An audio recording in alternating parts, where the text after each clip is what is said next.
Hello दोस्तों, एक exam cycle में आप सभी का स्वागत है। मैं आशुतोष कुमार सिद्धार्थ। आप लोगों का राज्य व्यवस्था चल रहा था, जिसमें भाग 3 मूल अधिकार चल रहा था, जिसमें हम आप लोगों को बताए थे आर्टिकल नंबर 13 के बारे में जितना भी संशोधन हुआ था, जो भी केस आए थे उसमें सबको डिटेल से बताए थे।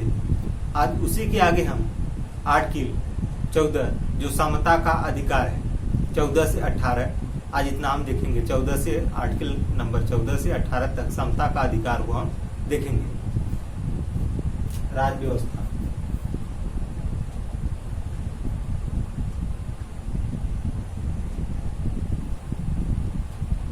राज्य व्यवस्था, इसमें हम देखेंगे समता का अधिकार, समता का अधिकार, समता का अधिकार।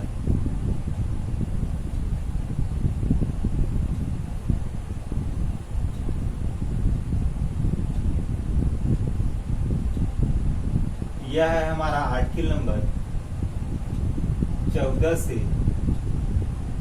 आर्टिकल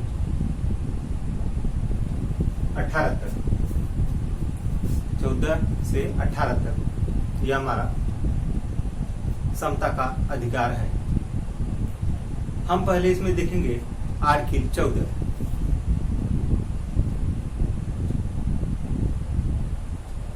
आर्टिकल 14 यानी इसमें कहा गया है विधि के समक्ष समानता तथा विधियों का समान संरक्षण।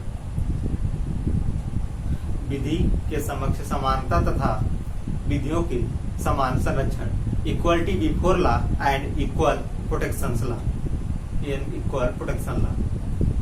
यानी इसमें कहा गया है कि विधि का समान संरक्षण यूएसए से लिया गया है। यह कहां से लिया गया है? विधि का समान संरक्षण यूएसए से लिया गया है। यह धनात्मक सिद्धांत, विधि का जो समान संरक्षण का सिद्धांत है यह धनात्मक सिद्धांत है और यह यूएसए से लिया गया है। और विधि के जो समक्ष समानता है यह ब्रिटेन से लिया गया है और इसका जो परिणाम है, यह जो सिद्धांत है यह नकारात्मक यानी निगेटिव सिद्धांत है। इसमें कुछ अपवाद भी हैं, पहले इसको लेकर साथ में चलते हैं।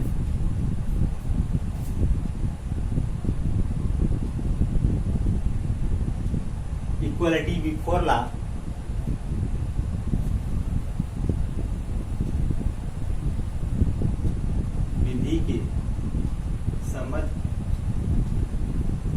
विधि के समक्ष समानता तथा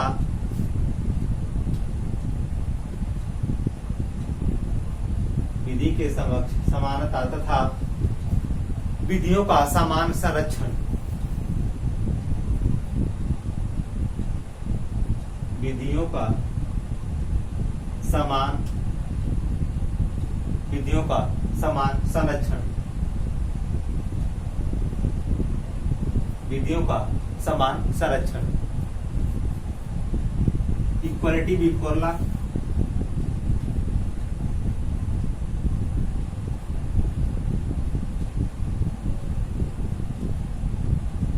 before law and equality before law and equal protection law.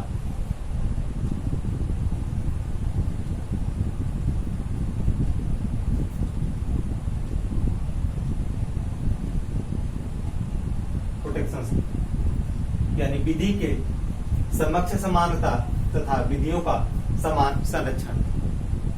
अब इसमें जो हमारा लिया गया है विधि का समान संरक्षण यूएसए से लिया गया है। विधि का समान संरक्षण यूएसए से लिया गया है, लिया गया है। और विधि के समक्ष जो समानता है, विधि के समक्ष समानता, यह हमारा ब्रिटेन से लिया गया है। तो इसका सिद्धांत भी देख लेते हैं। लिया गया है इसका सिद्धांत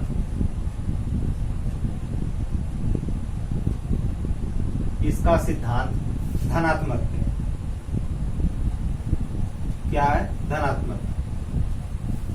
विधि का समान संरक्षण जो है, विधि का समान संरक्षण यूएसए से लिया गया है, इसका जो सिद्धांत है यह धनात्मक। अब हम इसी में देखेंगे विधि के समक्ष समानता, विधि के समक्ष समानता, यह हमारा कहां से लिया गया है? ब्रिटेन से। इसका जो सिद्धांत है नकारात्मक यानी निगेटिव है।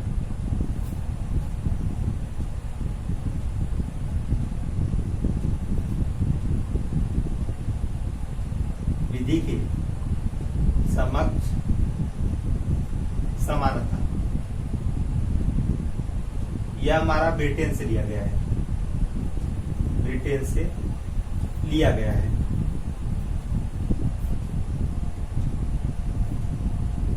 कहां से लिया गया है? ब्रिटेन से। इसका जो सिद्धांत है, इसका सिद्धांत नकारात्मक है।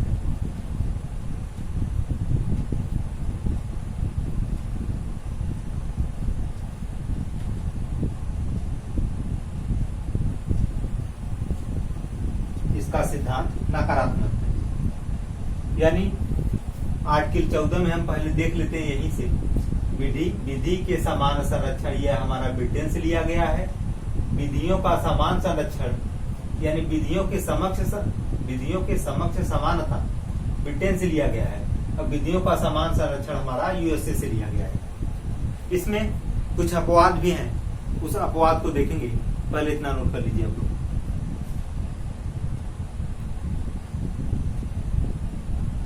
चलिए, हो गया होगा।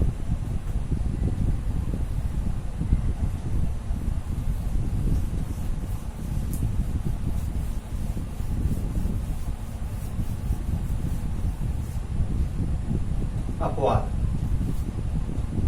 क्या है? यानी अनुच्छेद 14 में हमारे पास कुछ अपवाद हैं। इस अपवाद में कहा गया कि आर्टिकल 368 के अंतर्गत राष्ट्रपति तथा राज्यपाल, कहा गया इसमें आर्टिकल 368 के अंतर्गत राष्ट्रपति तथा राज्यपाल को उसके व्यक्तित्व कार्यों से उन्मुक्ति प्रदान की गई है। यानी राष्ट्रपति तथा राज्यपाल को उनके व्यक्तित्व यानी उनके व्यक्तिगत कार्यों का उन्मुक्ति प्रदान किया गया है। राष्ट्रपति तथा राज्यपाल अपने कार्यकाल के दौरान किए गए कार्यों के लिए न्यायालय के प्रति उत्तरदायी नहीं होंगे। क्या कहा गया है? राष्ट्रपति तथा राज्यपाल अपने किए गए कार्यकाल के दौरान कार्यों का जो है न्यायालय के प्रति उत्तरदायी नहीं होंगे तथा राष्ट्रपति एवं राज्यपाल के विरुद्ध कार्यकाल के दौरान कोई भी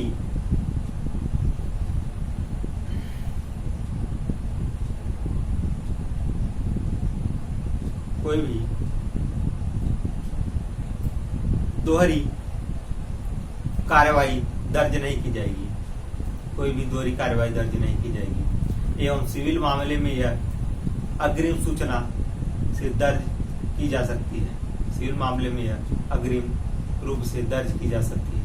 पहले इसको आगे चलते हैं, लिखते हैं।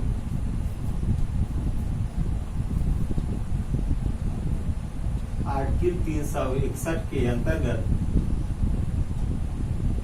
आर्टिकल 368 के अंतर्गत राष्ट्रपति तथा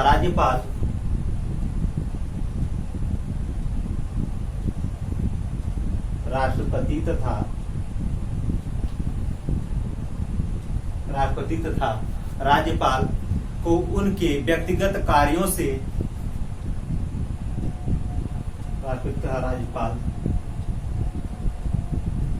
उनके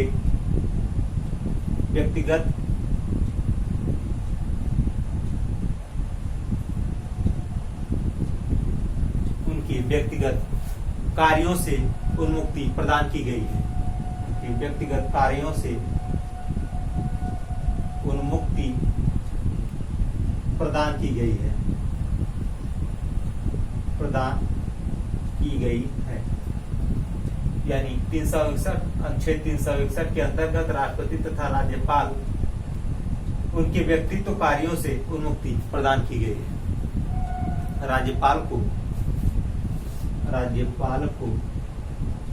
उनके व्यक्तिगत कार्यों से उन्मुक्ति प्रदान की गई है। एवं राष्ट्रपति तथा राज्यपाल अपने कार्यकाल के दौरान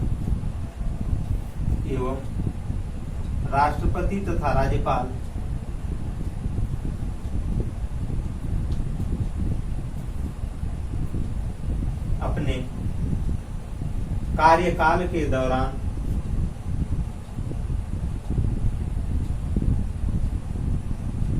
राष्ट्रपति तथा राज्यपाल अपने कार्यकाल के दौरान किए गए कार्यों के लिए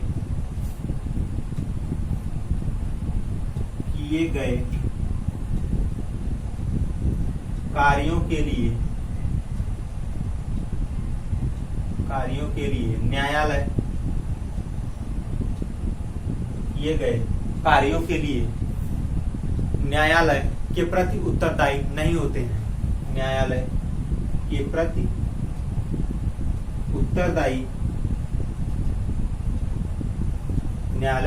उत्तरदायी नहीं होते हैं।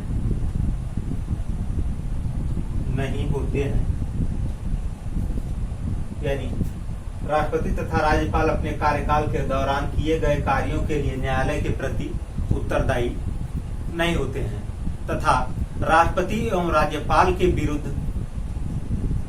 तथा राज्यपाल के विरुद्ध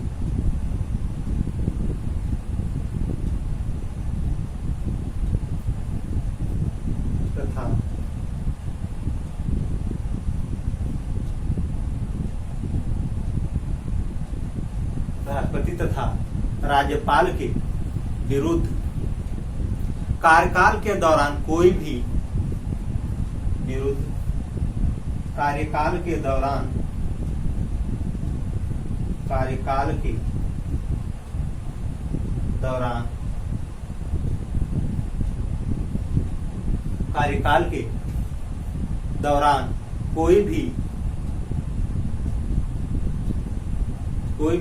दांडिक कार्रवाई दर्ज नहीं की जाएगी।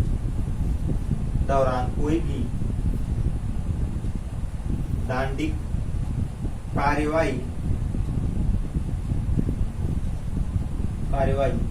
नहीं दर्ज की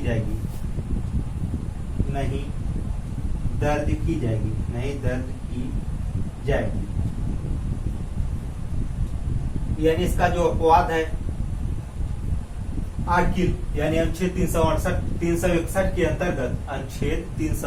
अंतर्गत राष्ट्रपति तथा राज्यपाल को उनके व्यक्तिगत कार्यों से उन्मुक्ति प्रदान की गई है एवं राष्ट्रपति तथा राज्यपाल अपने कार्यकाल के दौरान किए गए कार्यों के लिए न्यायालय के प्रति उत्तरदायी नहीं होते हैं तथा राष्ट्रपति तथा राज्यपाल के विरुद्ध कार्यकाल के दौरान कोई भी दांडिक कार्रवाई नहीं की जाएगी।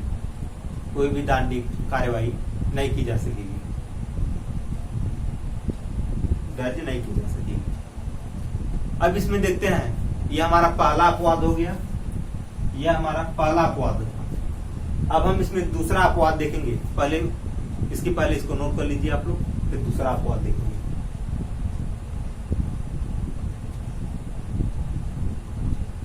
चलिए, हो गया।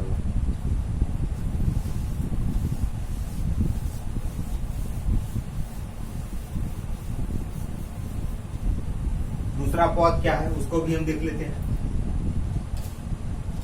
दूसरे अपवाद को इसमें कहा गया कि आर्टिकल 105 के अंतर्गत सांसदीय विशेषाधिकार तथा आर्टिकल 194 के अंतर्गत विधानमंडल सदस्यों के विशेषाधिकार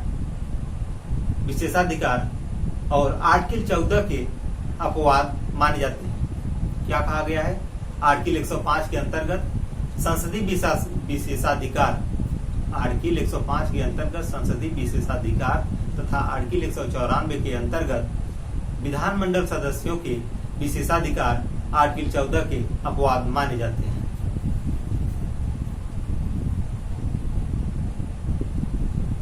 आर्टिकल 105 के अंतर्गत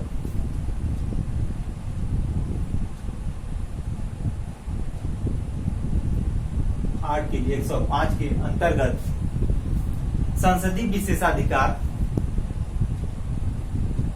संसदीय विशेषाधिकार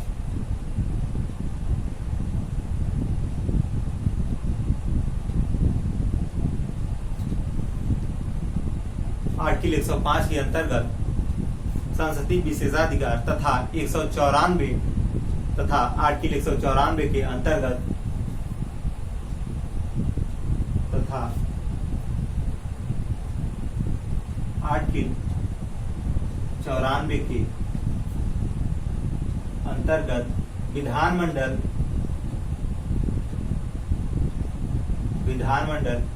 के विशेषाधिकारों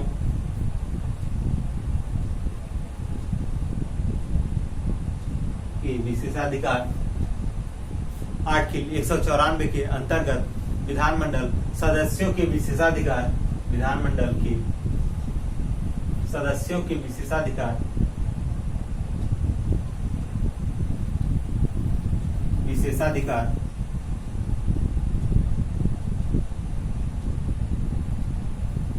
विशेषाधिकार आर्टिकल 14 के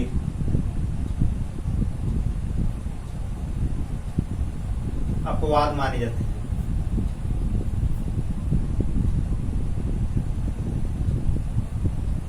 आर्टिकल 14 के अपवाद माने जाते हैं, यानी इसमें कहा गया कि अनुच्छेद 105 के अंतर्गत संसदीय विशेषाधिकार तथा अनुच्छेद 194 के अंतर्गत विधानमंडल सदस्यों के विशेषाधिकार आर्टिकल 14 के अपवाद माने जाते हैं। अब इसी में आगे हम देखेंगे एक केस था शर्मा बनाम श्री कृष्णवाद में न्यायालय के द्वारा यह निर्धारित किया गया कि संसदीय विशेषाधिकार तथा मूल अधिकारों में संघर्ष की स्थिति में संसदीय विशेषाधिकार को मान्यता प्रदान की जाएगी। क्या कहा गया? शर्मा बनाम श्री कृष्णवाद में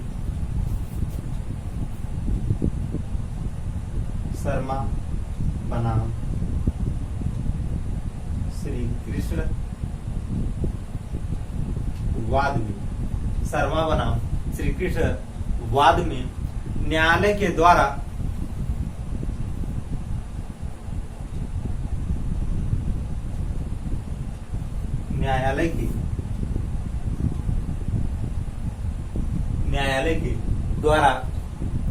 यानी इसमें कहा गया कि न्यायालय के द्वारा यह निर्धारित किया गया कि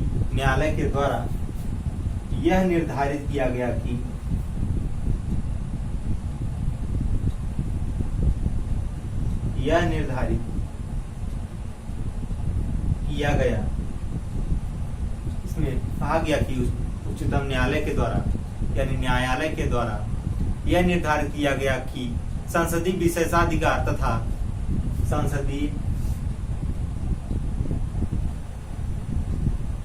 विशेषाधिकार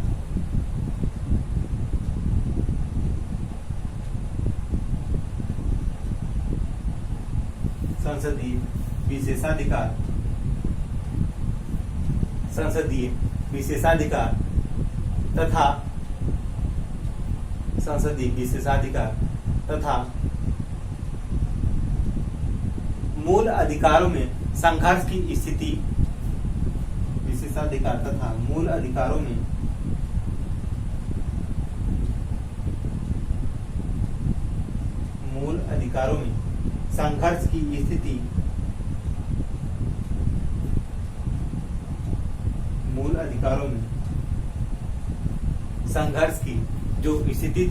संघर्ष की स्थिति में संसदीय विशेषाधिकार को मान्यता प्रदान की गई। संघर्ष की स्थिति में संसदीय विशेषाधिकार को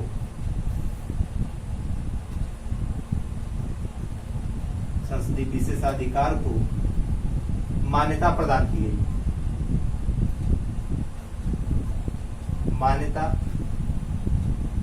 गई। यानी न्यायालय के द्वारा एक केस था कौन सा केस हमारा? यही शर्मा बनाम श्रीकृष्णवाद में न्यायालय के द्वारा यह निर्धारित किया गया कि संसदीय विशेषाधिकार तथा मूल अधिकारों में संघर्ष की स्थिति चल रही थी, जिसमें न्यायालय के द्वारा संसदीय विशेषाधिकार को मान्यता प्रदान किया गया। संसदीय विशेषाधिकार को न्यायालय के द्वारा मान्यता प्रदान किया गया। अब इसमें हमारा जो अगला केस आता है, तीसरा, इतना नोट कर लीजिए, फिर अगला केस देखते हैं।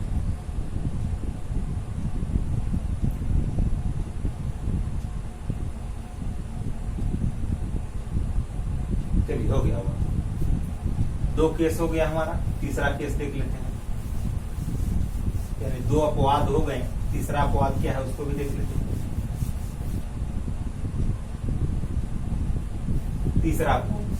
तीसरा अपवाद हमारा यह है कि उच्चतम न्यायालय के द्वारा अनुच्छेद 14 को भारतीय संविधान के मूल ढांचा के अंतर्गत शामिल किया गया है। क्या कहा गया है? उच्चतम न्यायालय के द्वारा आर्टिकल 14 को उच्चतम न्यायालय के द्वारा आर्टिकल 14 को, यानी अनुच्छेद 14 को भारतीय संविधान के मूल ढांचा के अंतर्गत भारतीय संविधान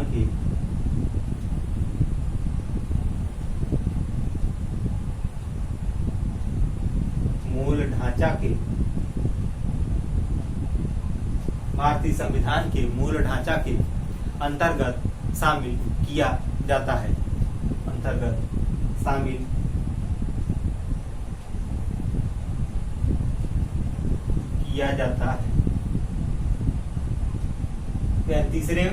तीसरा जो अपवाद था उसमें कहा गया कि उच्चतम न्यायालय के द्वारा अनुच्छेद 14 को भारतीय संविधान के मूल ढांचा के अंतर्गत शामिल किया जाएगा। भारतीय संविधान के मूल ढांचा को शामिल किया जाएगा, उच्चतम न्यायालय ने कहा अनुच्छेद 14 के तहत। अब इसमें हमारा अनुच्छेद 14 का जो अपवाद था कंप्लीट हुआ। अब आगे हमारा आएगा अनुच्छेद 15। पहले इतना नोट कर लीजिए, आगे देखिए।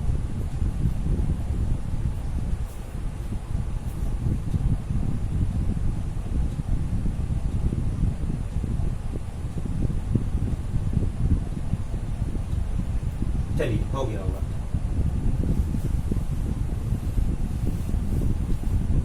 अब क्या है हमारा? आर्टिकल 15, यानी अनुच्छेद हमारा 15। अनुच्छेद 15 में यह कहा गया कि राज्य केवल धर्म, नस्ल, जाति, जन्म स्थान के आधार पर भेदभाव नहीं करेगा। क्या कहा गया? राज्य केवल धर्म,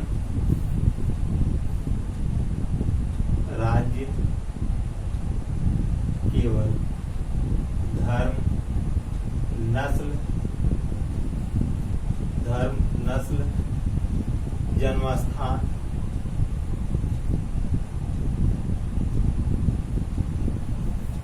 राज्य केवल धर्म, नस्ल, जन्म स्थान, मूल वंश जाति,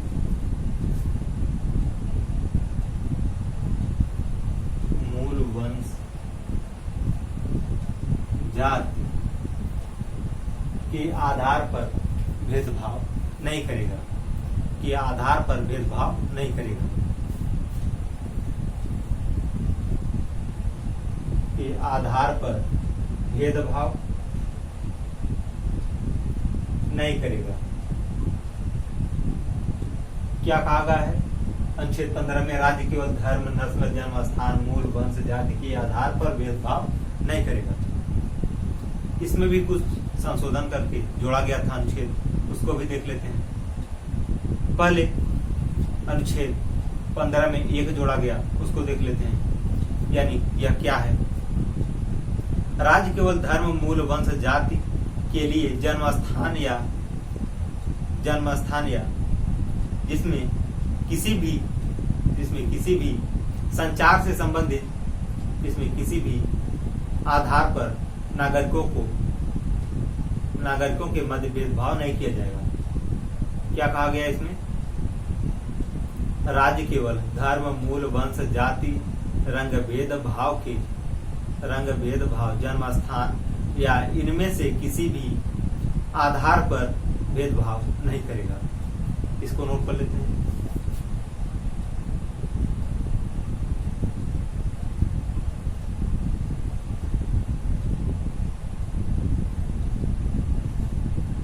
यह हमारा अनुच्छेद 15 का 1।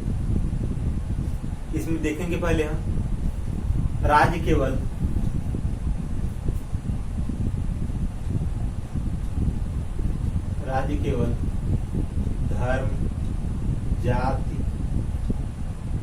धर्म, जाति, मूल वंश, जन्म स्थान या इनमें से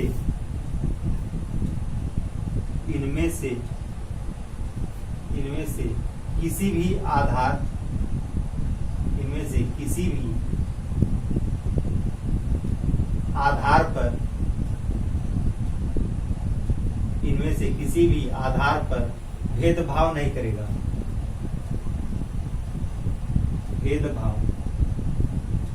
करेगा। यानी राज्य, धर्म, जाति, मूल, वंश, जन्म स्थान या इनमें से किसी भी आधार पर नागरिकों से भेदभाव नहीं करेगा। यह हमारा अनुच्छेद 15 का 1 में कहा गया। अब इसके बाद आगे हमारा अनुच्छेद 15 का 2 है, उसको भी देखते हैं। अनुच्छेद 15(2) में कहा गया कि किसी भी नागरिक के साथ धर्म, जाति, लिंग, मूल, वंश, जन्म स्थान के साथ भेदभाव नहीं होगा। किसी भी सार्वजनिक स्थान पर भी उसके साथ भेदभाव नहीं होगा। जैसे होटल वगैरह हो गया और सब बड़े बड़े रेस्टोरेंट हो गए, वहां पर भी भेदभाव नहीं किया जाना चाहिए। इतना नोट कर लीजिए। इसके बाद देखते हैं इसका।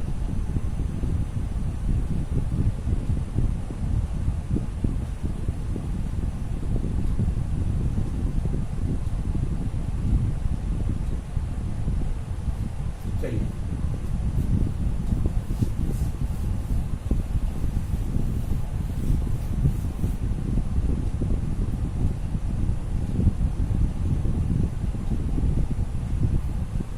इसमें कहा गया किसी भी नागरिक के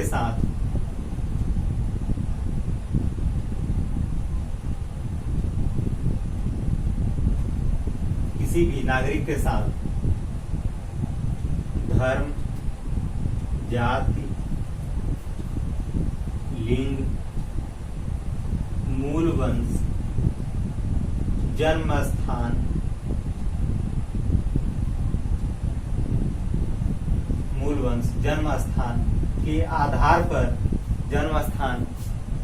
के आधार पर नागरिकों से भेदभाव नहीं करेगा। नागरिकों से भेदभाव नहीं होगा। जन्म स्थान के आधार पर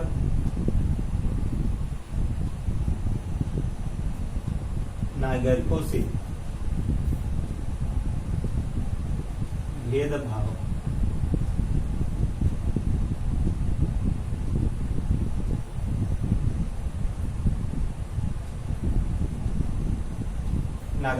भेदभाव नहीं होगा। फिर इसमें क्या कहा गया? किसी भी सार्वजनिक स्थान पर भी भेदभाव नहीं होना चाहिए तथा किसी भी सार्वजनिक जैसे पार्क वगैरह हो गया, होटल वगैरह हो गया, किसी भी सार्वजनिक स्थान पर भी भेदभाव नहीं होना चाहिए। भेदभाव नहीं होना चाहिए।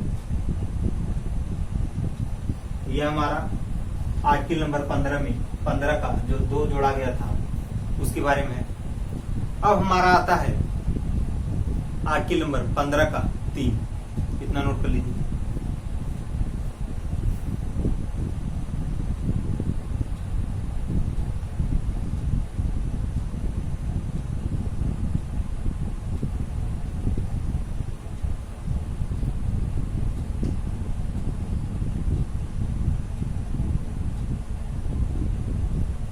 अब इसी में और आगे कहा गया था कि आर्टिकल यानी अनुच्छेद, क्या कहा गया था? अनुच्छेद जो है आपका 15 का 2 और 15 का 1 की तुलना में व्यापक है। क्या कहा गया? 15(2), 15(1) की तुलना में व्यापक है, यानी ये जो दूसरा वाला है पहले की अपेक्षा यह ज्यादा व्यापक है। इसको भी लिख लेते हैं। आर्टिकल 15(2) और आर्टिकल 15(1) की तुलना में व्यापक। कौन व्यापक है? यह हमारा 15(2) क्या है? हमारा व्यापक है, क्योंकि यह राज्य तथा व्यक्तियों दोनों के विरुद्ध है। यह राज्य तथा व्यक्तियों दोनों के विरुद्ध है, क्योंकि ये राज्य तथा व्यक्तियों के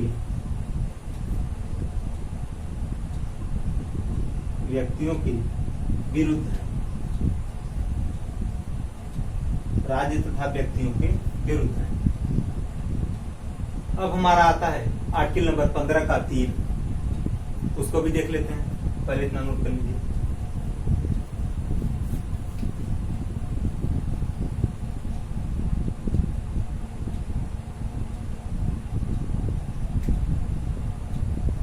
चलिए, हो गया होगा।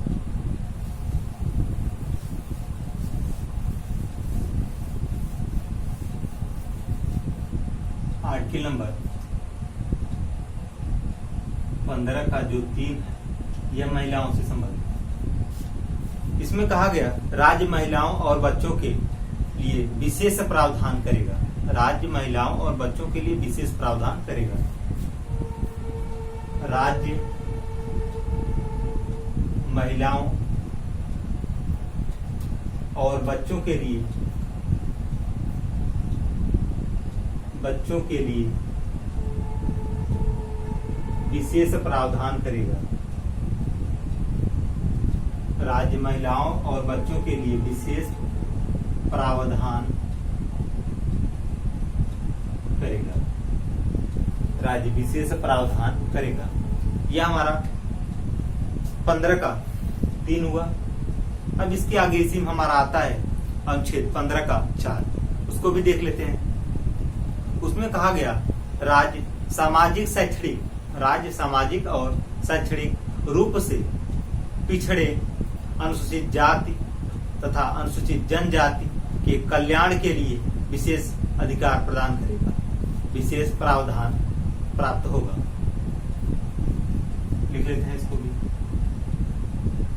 आर्टिकल नंबर 15 का जो 4, इसमें यह प्रावधान किया गया कि राज्य सामाजिक शैक्षणिक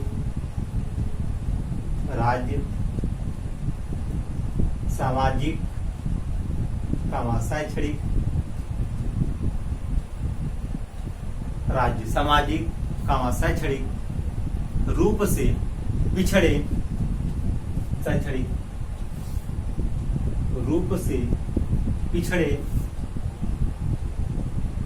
अनुसूचित जाति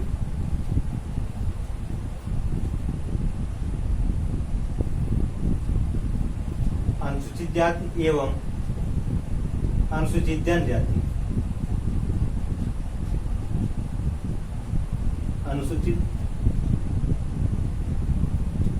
अनुसूचित जनजाति के कल्याण के लिए विशेष प्रावधान करेगा। अनुसूचित जनजाति के लिए विशेष प्रावधान करेगा।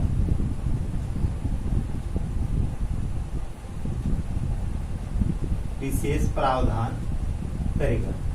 कि कौन करेगा? राज्य। राज्य करेगा अनुसूचित यानी पिछड़े अनुसूचित जाति और पिछड़े अनुसूचित जनजाति के लिए राज्य विशेष प्रावधान करेगा। किसके लिए? सामाजिक, उनको सामाजिक ज्ञान होने के लिए और शैक्षणिक यानी शिक्षा से संबंधित ज्ञान होने के लिए उनको राज्य विशेष प्रावधान उनके लिए एक विशेष प्रावधान करेगा। इतना नोट करिए।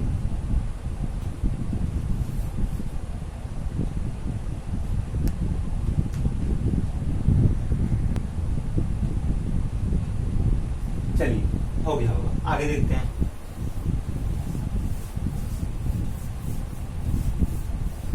हमारा 15(4) तक हो गया। अब इसमें हमारा जो आता है अनुच्छेद 15 का 5, इसको भी देख लेते हैं। आर्टिकल नंबर 15 का 5, ये सब खंड है सब। इसमें कहा गया कि 93वां संविधान संशोधन अधिनियम 2005, 93वां संविधान संशोधन अधिनियम 2005 के माध्यम से आर्टिकल 15 में 5 जोड़ा गया। आर्टिकल 15 में 5 जोड़ा गया, जिसके अंतर्गत राज्य को सामाजिक तथा शैक्षणिक दृष्टि से पिछड़े वर्गों एवं अनुसूचित जाति तथा अनुसूचित जनजाति के उत्थान के लिए निजी शिक्षण संस्थाओं में प्रवेश के लिए सीट आरक्षित करने की शक्ति प्रदान की है। देख लेते हैं इसको। 93वां संविधान संशोधन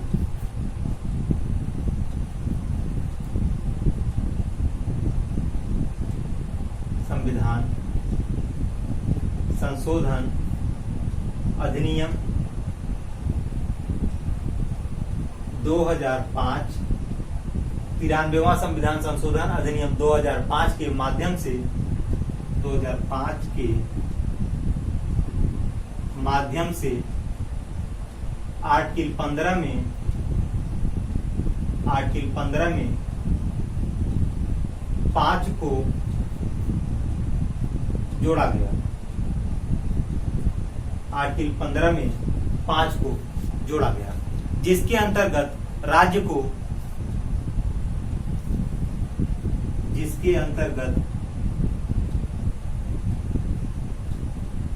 को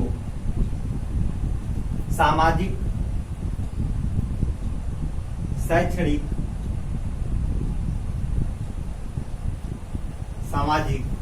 शैक्षणिक दृष्टि से पिछड़े वर्गों को सामाजिक शैक्षणिक दृष्टि से पिछड़े वर्गों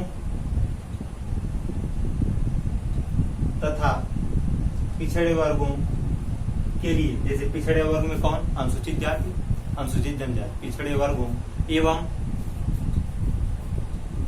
अनुसूचित जाति,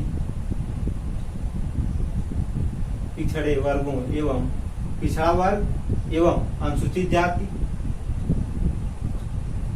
अनुसूचित जनजाति और अनुसूचित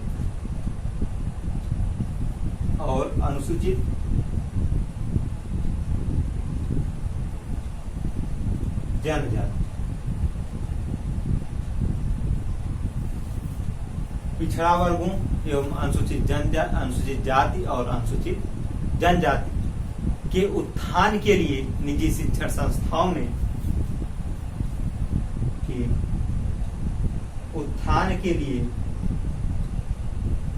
निजी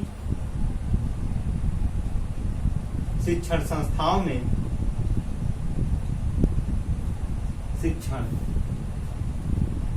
संस्थाओं में निजी शिक्षण संस्थाओं में सीटों को आरक्षण प्रदान करेगा। संस्थाओं में सीटें आरक्षण, सीटों का आरक्षण प्रदान करेगा। राज्य 93वां संविधान संशोधन अधिनियम 2005 के तहत अनुच्छेद 15 में 5 को जोड़ा, जिसके अंतर्गत सामाजिक, शैक्षणिक दृष्टि से पिछड़े वर्गों एवं अनुसूचित जाति, अनुसूचित जनजाति के उत्थान के लिए निजी शिक्षण संस्थाओं में सीटों का आरक्षण प्रदान करेगा। यह हमारा कौन सा हुआ? आर्टिकल नंबर 15 का 5। अब इसी में हम आगे देखेंगे, पहले इतना नोट कर लीजिए। अब हमारा अगला जो सबखंड है 15 का 6 पॉइंट।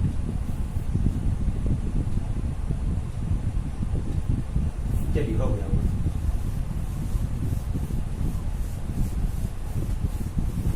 जो 15(6) है वह 103वां संविधान संशोधन के तहत हुआ है।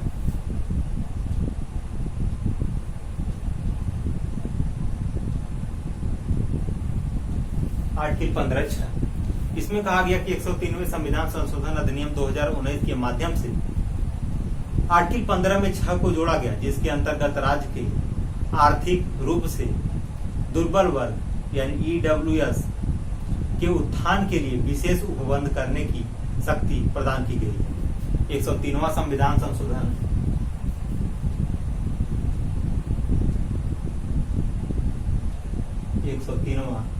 संविधान संशोधन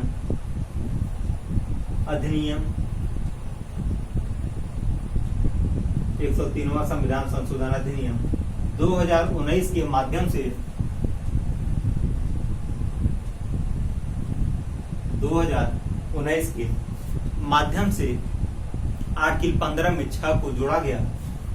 माध्यम से आर्टिकल 15 में 6 को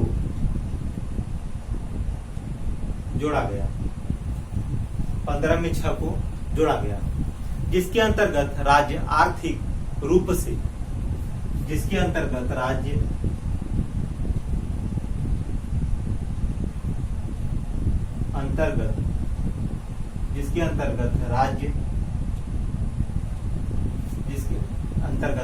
आर्थिक रूप से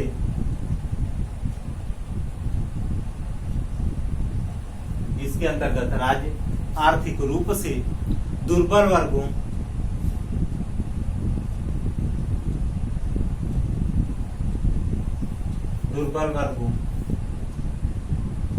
EWS दुर्बल वर्गों EWS के उत्थान के लिए विशेष उपबंध करने की शक्ति प्रदान की है। के उत्थान के लिए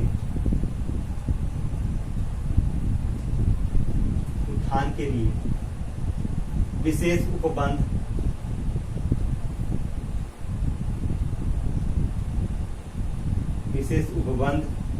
की शक्ति प्रदान की है। विशेष उपबंध की शक्ति प्रदान की है। यह हमारा आर्टिकल 15 कंप्लीट होता है। अब हमारा आएगा अनुच्छेद नंबर 16, जिसमें कहा गया लोक नियोजन के विषय में अवसर की समता। पहले इतना नोट कर लीजिए।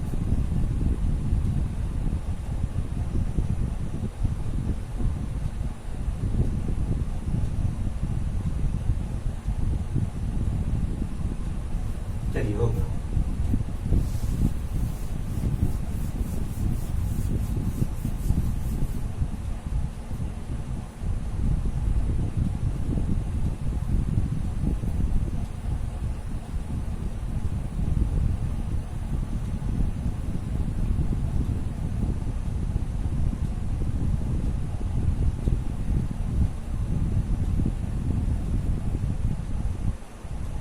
क्या कहा गया है आर्टिकल नंबर 16 में?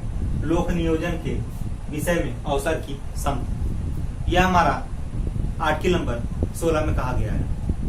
इसमें भी कुछ अपवाद है, उसको भी देख लेते हैं क्या क्या है। जैसे 16(1) के अनुसार देख लेते हैं। इसके अनुसार राज्य के अधीन किसी भी पद पर नियोजन या नियुक्ति से संबंधित विषयों विषयों में सभी नागरिकों के लिए अवसर की समता प्राप्त होगी। सभी नागरिकों के लिए अवसर की समता प्राप्त होगी। नियोजन और नियुक्ति के लिए सभी नागरिकों को अवसर की समता प्राप्त होगी। चलिए पहला देखते हैं।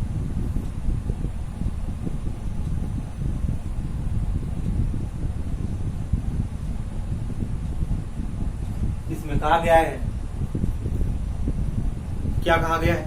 पहले इसके अंतर्गत राज्य के अधीन सभी पद, इसके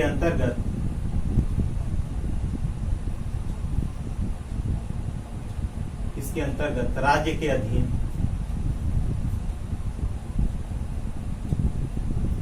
किसी भी, इसके अंतर्गत राज्य के अधीन किसी भी पद पर नियोजन तथा नियुक्ति, किसी भी पद पर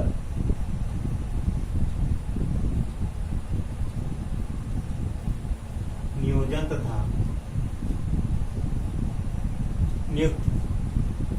तथा नियुक्ति से संबंधित विषयों में सभी नागरिकों को, नियोजन तथा नियुक्ति संबंधित सभी विषयों में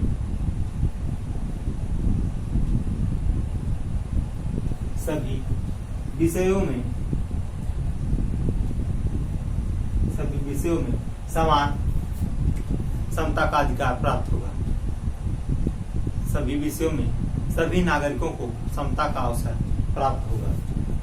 सभी विषयों में सभी नागरिकों के लिए, सभी विषयों में नागरिकों के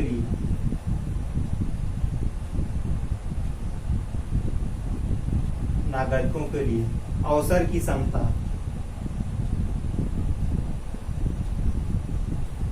प्राप्त होगी।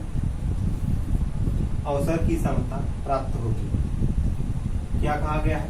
इसके अंतर्गत राज्य के अधीन किसी भी पद पर नियोजन या नियुक्ति से संबंधित सभी विषयों में नागरिकों के लिए अवसर की समता प्राप्त होगी। सभी विषयों में अवसर की समता नागरिकों को प्राप्त होगी। अब इसमें हमारा जो अगला है 16(2), पहले इसको नोट कर लीजिए।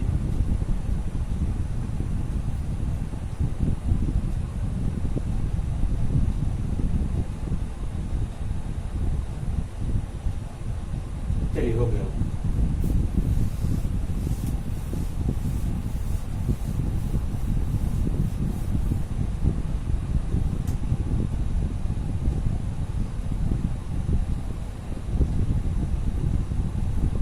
इसके अंतर्गत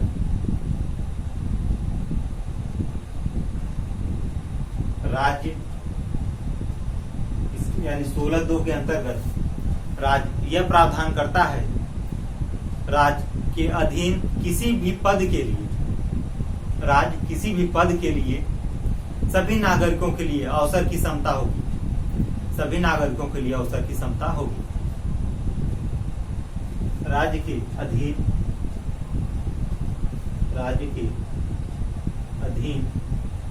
किसी भी पद के लिए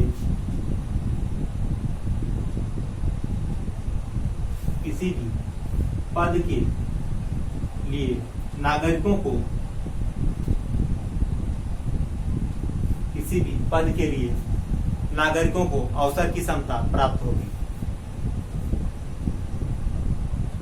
अवसर की समता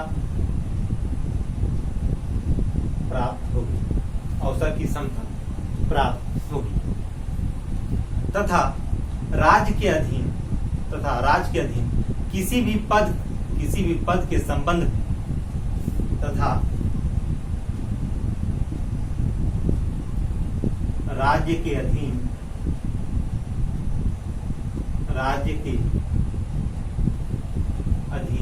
किसी भी पद के लिए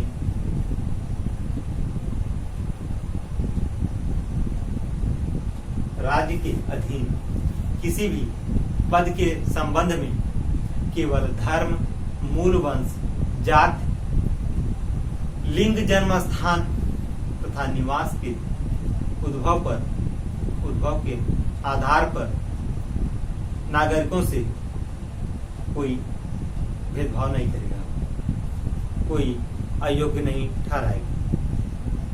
क्या कह रहा है राज्य? हमारा राज्य कह रहा है किसी भी पद के लिए, किसी भी पद के संबंध में, किसी भी पद के संबंध में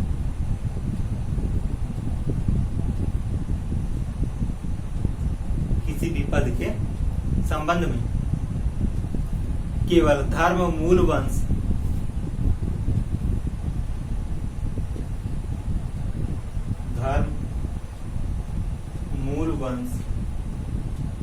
जाति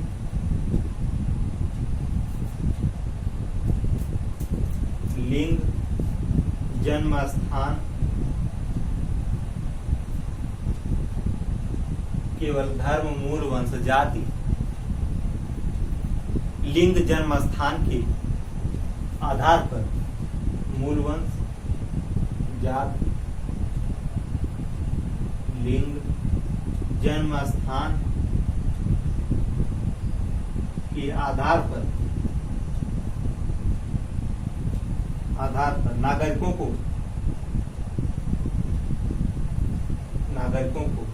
कोई अयोग्य नहीं ठहराएगा,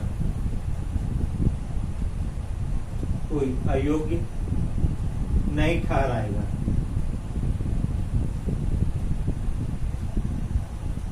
यानी कि राज्य कह रहा है किसी भी पद के लिए, कोई भी पद हो, उसमें धर्म मूल वंश जाति लिंग जन्म स्थान के आधार पर नागरिकों को कोई अयोग्य नहीं ठहराएगा।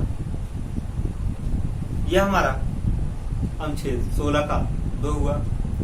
अब इसमें कुछ अपवाद और हैं, जैसे 16 का 3, इसमें कहा गया कि संसद को यह शक्ति प्रदान है कि वह विधि द्वारा किसी भी राज्य की सरकारी सेवाओं में नियुक्ति के लिए उस राज्य के निवासी की शर्त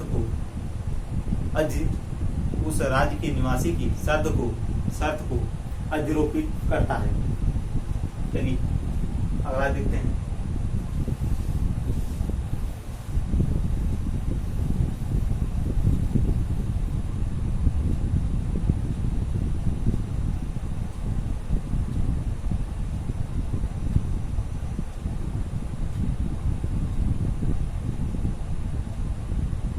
हमारा 16 का 3, इसमें कहा गया संसद को यह शक्ति प्रदान है, संसद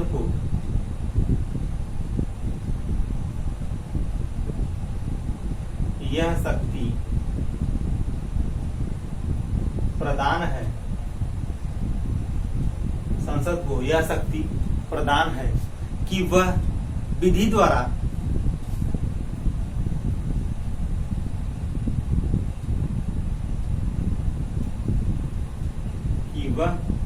द्वारा राज्य की सरकारी नियुक्तियों, राज्य की सरकारी सेवाओं, राज्य की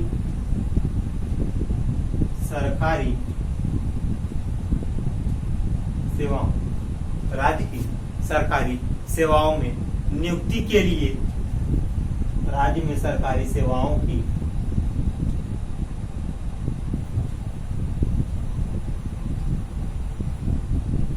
नियुक्ति के लिए उस राज्य के निवासी को उस राज्य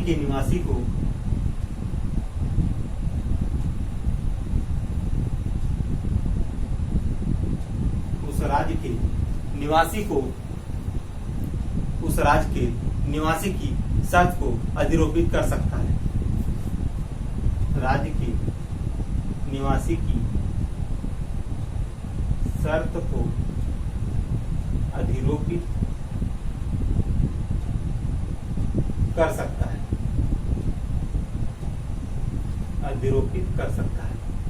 यह हमारा आर्टिकल नंबर 16 का 3 हुआ। इतना नोट कर लीजिए आपको।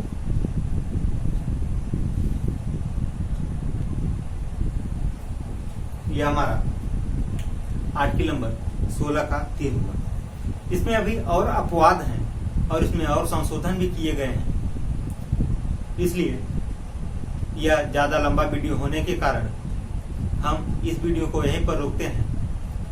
अब अगले वीडियो में हम इसका जो अनुच्छेद 16 का 4 है और जो संशोधन भी हुआ है उसको डिटेल से हम लेकर बताएंगे। आज के लिए इतना ही, इस वीडियो को यहीं पर रोकते हैं। ये वीडियो आप लोगों के लिए हेल्पफुल होगा। देखिएगा, यह ऊपर से नहीं बताया गया है, यह गहराइयों से हर अनुच्छेद का पॉइंट से एकदम गहराइयों से बताया गया है, समझाया भी गया है। क्योंकि एग्जाम का जो ट्रेंड चल रहा है वर्तमान में, यह बाहरी यानी ऊपरी क्वेश्चन नहीं पूछेगा, जो है वह गहराइयों से क्वेश्चन अब पूछ रहा है। इस समय उसके थियरी से पूछ रहा है, न कि ऊपर से ही पूछ ले रहा है। अब जैसे अनुच्छेद हो गया 16, तो यह अनुच्छेद 16 ही नहीं पूछेगा, उसके सब खंड से भी क्वेश्चन उठा लेगा। इसलिए हम हर एक पॉइंट को भी क्लियर करते चलेंगे।